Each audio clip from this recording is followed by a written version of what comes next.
Here's what I have, which is interesting, but confirms what you're saying, Jeffrey. So there's investigative reports revealed that since 2017, approximately 25% of CodePink's funding, which is $1.4 million, has come from nonprofits and shell companies tied to Neville's Roy Singham, a Shanghai-based billionaire tech mogul who married Code Pink co-founder Jody Evans in 2017.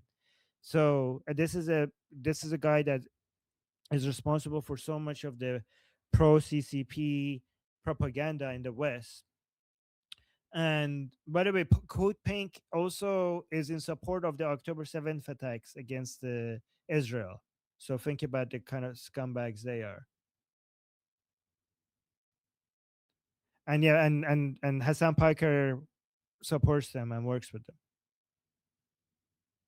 Yeah. We should be careful of anyone that Hassan Piker supports or works with. Okay, Monkey wants to respond. Vote Pink also does these paid protests where they pay the organizers, they make the signs. I'm guessing, like I don't want to say I'm sure because I'm not sure, but I'm almost sure that their funding goes into these Antifa violent groups. Like when you go into the organizational ties and you have these people marching through the streets, or usually coming from universities, Code Pink goes a lot into these universities, goes a lot into these types of organizations. It's not just Code Pink. Like I have a list of a lot of PCP outlets that fund these types of action, but that's the kind of organization that Code Pink does, Neville Roy Singham does. There is a lot of going into the universities. There's a lot of going into paid protest or organizing. Like you got to understand when people say paid protest and 5 people goes, no one paid me. That's okay. We're not talking about you. We're talking about the organizers that showed up with the 50 signs that look exactly the same and are pre-printed, right? So there is a lot of organization. There is a lot of, I think, coordination and collaboration with more violent elements, what they call black bloc actions, or this type of action is very common for this to happen, and I think it needs a further investigation. Once again, I'm harping on anyone in the administration and this type of thing to go into their ties, go into their phones, go into Discovery, and find all their ties because I'm sure they're, locked together like, you know, they're very close together. They're very closely tied. I'm not going to make a crude remark about how closely tied, but they're all very close tied to very violent groups. Thank you, Monkey. Let's go to Shauna next. I want to say that there's a lot of talk I'm seeing just in general about, like, even on the right, about this idea that, like, they're billionaires, and them being billionaires is only significant because it means they have the means to fund these things. However, personally, I am pro billionaire, or at least I'm anti billionaire. I guess would be more correct way to say it. So I think that there is an elite class of people who hate America, and we should recognize it. But there's also an elite class of people who love America and are using those funds to do things that help save America, like, and liberty more generally. Like when Elon bought Twitter, that was a huge victory for liberty, and it was the means of one individual man who had a lot of money. So when we talk about these, like the Code Pinks and the communists and these elitists and all of these people, the biggest issue is that they hate America and that they want to destroy the West, and not that they happen to have a lot of money. Anyway, my soapbox rant is over. So let me say, first of all, when we talk about the fact that he's a billionaire, that's not an attack on being a billionaire. That's just a description of the person. Obviously, we are against them for being anti-American and anti-Western values. Saying he's a billionaire is not normative; it's descriptive, right? Also, as a capitalist, I am not pro billionaire. I am pro more people becoming billionaires. That's a good thing if you have more billionaires. But obviously, a billionaire, just like other people, could be a great person or could be a shit person. And them being a billionaire or not is irrelevant to the way that we judge them. We judge them based on what they stand for and what they do. So I think, like, some people are anti-billionaire, and that's obviously, as you agree with me, is wrong and stupid. But also being pro-billionaire, as also I think, is like overcorrecting on the other side. You could be a good person and a billionaire, and you could be a crappy person and be a billionaire. And I'm not going to be pro you because you're a billionaire, right? But yeah, I do agree that in a society that produces more billionaires is a better society. Okay, Yusuf is next.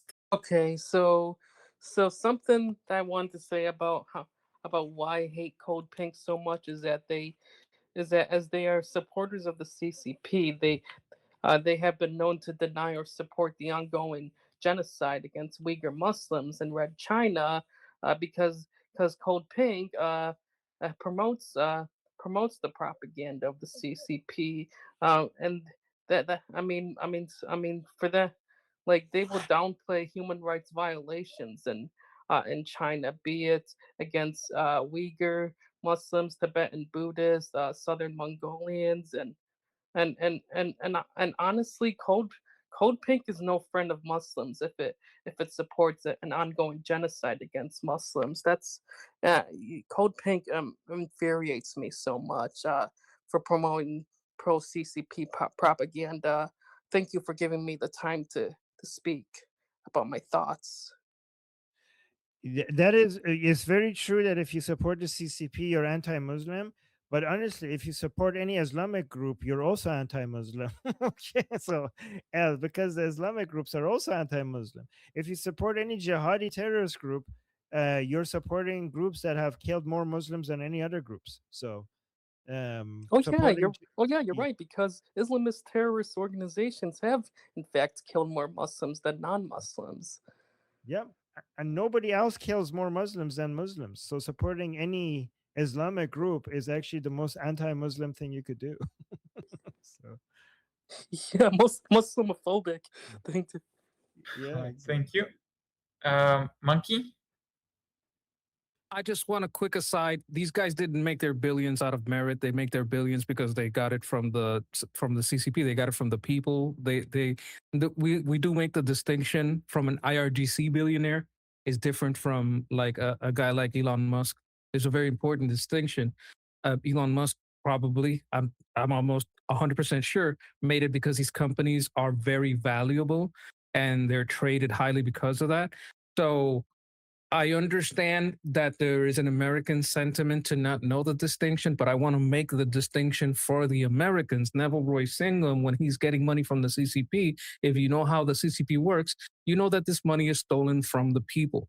Like if you see an IRGC billionaire in a BMW or a Ferrari around Hollywood, that IRGC billionaire stole the money from the people. It's a very important distinction. And I don't mean I'm just supporting what Sean is saying, not going against it, that we do support billionaires that made their money by merit, but we also have to distinguish from the ones that have made it from oppressive governments that steal from the people. Okay, and last, Jeffrey. Sorry about that. So yeah, I mean, a couple of quick things. One, yeah, there's a difference between a pro-American billionaire who earned their money via merit tempered by enlightened self, like Kantian enlightened self-interest, which I know there's a lot of objectives in here, very much, Ayn Rand championed that, and say a Chinese Communist Party douche canoe or Mullah regime remnant who makes their billions by robbing other people. I don't blame you for being upset, Yusuf. I don't have a problem with members of the Ummah. My in-laws are practicing Sunni Muslim.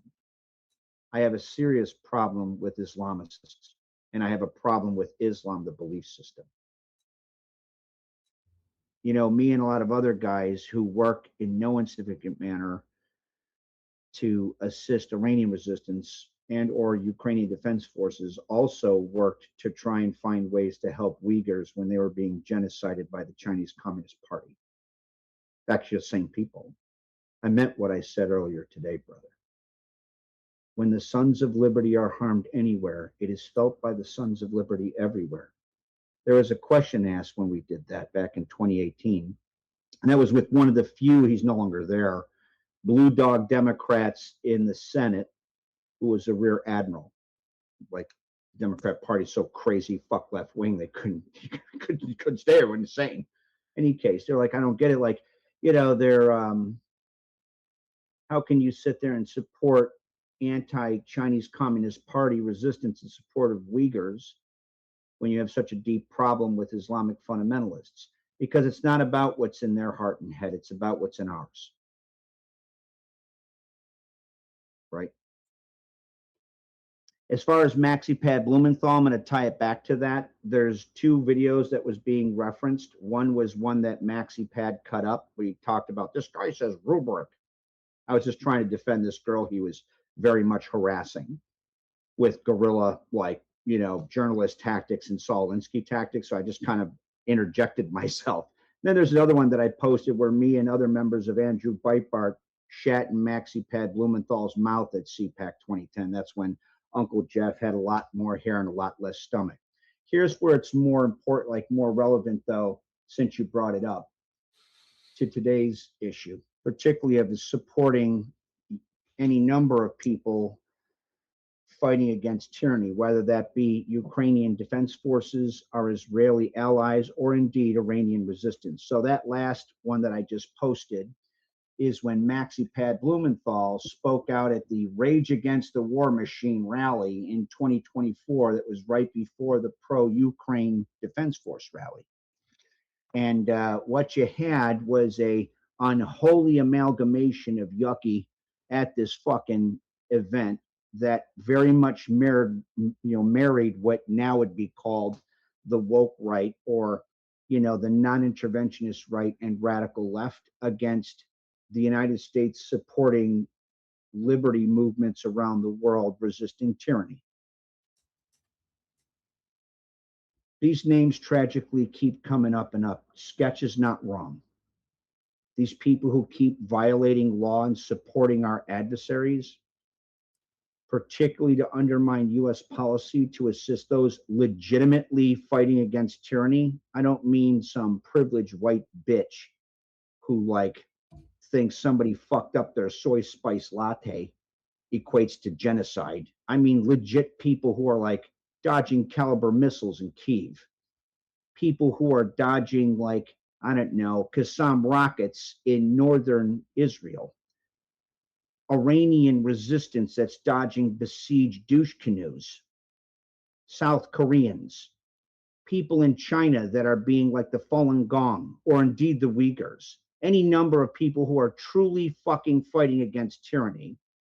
The fact that these assholes continue to violate law in direct opposition to those courageous acts of defiant human dignity is so unbelievably morally repugnant, it makes me want to do horrible shit at a CIA black site. And they goddamn deserve it. After they're tried, though, and found guilty, right? Right, let's hope it comes to that. So I think that's it. Do we have super chats? Yes, we have 5, but I just got another thread from that Islam guy. I just want to read this guy. I don't know why I like reading this. So the guy with the ID Islam is my identity just said to me, saying liberty politics, directed to me, saying the fatwa on your head will become true one day. Just you wait. I didn't know, I didn't know there's a fatwa on my head. I think there isn't one. I have been trying to get one. I think that would look really good on my resume. So I'm sorry to disappoint you. This is a huge disappointment for me as well.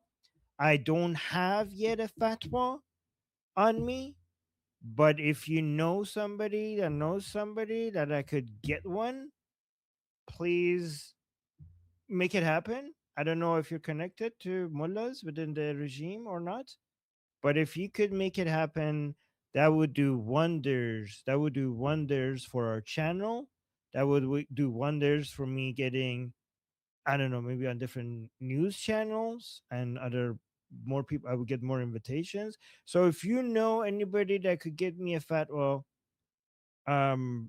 please help me out here. Okay, that would be so good. I would, yeah. I don't have a resume, but I would make a resume just so I could put that under. You should ask Yehuda because he's saying in the chat that he has 2. Oh, he has 2 chats.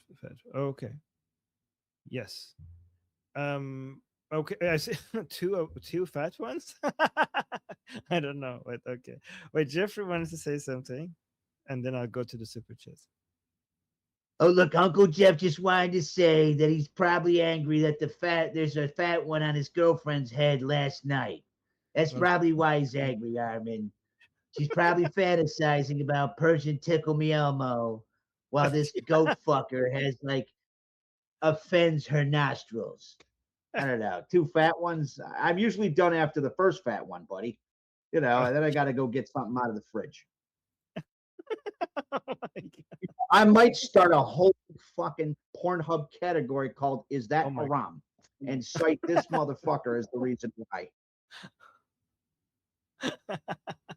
That's good.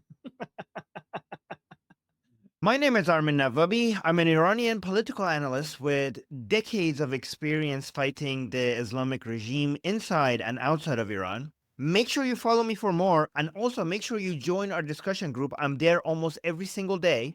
Come talk to me there and the rest of the people there in our group calls. It's a great place to meet and talk to people who like talking about politics. The link is in the description and or in the bio. You could also get there by scanning the QR code on the screen. See you there.